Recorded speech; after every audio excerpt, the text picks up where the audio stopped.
Alright, I'm going to start talking about some upper body mobility, okay, and also the pivot.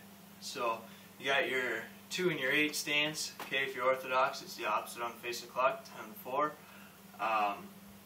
Get your stance, get your hands right.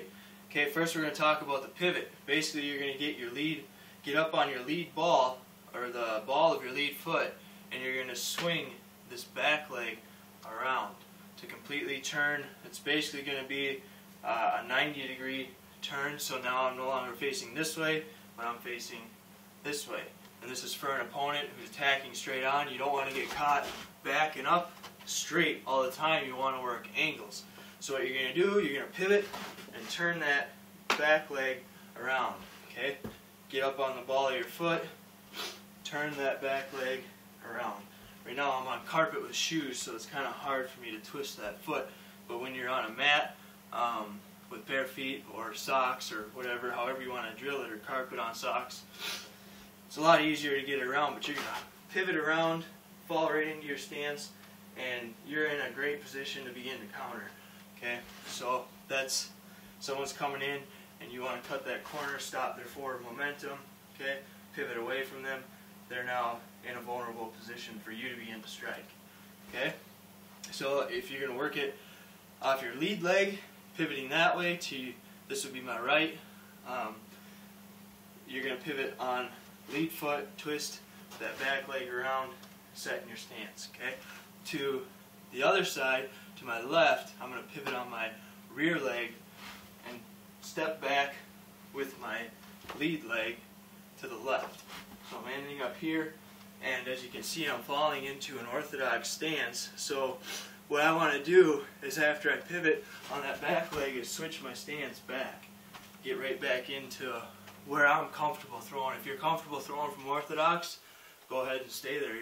You're ready to start countering. So you can work the pivot both ways, and you can work on continuing the pivot, because technically what's going to end up happening, or probably what's going to end up happening, is they're going to circle around with you. So you got to continue to pivot. Okay, the next upper body movement that I want to talk about, or ways to basically thwart an attack, is the slip. Okay, and a lot of times you'll see people just moving their head to try and slip, and actually it comes from your legs. You're going to tip. If I got someone throwing from this side towards my head, I'm going to want to slip to this direction. If I say I have someone in front of me who's also a southpaw, and they throw a jab, and I slip this way, I'm not going to get out of the way of the punch. Okay, I want to slip this way to the outside of their shoulder, then that punch is going to go over my shoulder, and get a slight bend down in the knee to kind of take the direction downward. So you're kind of ducking and turning at the same time.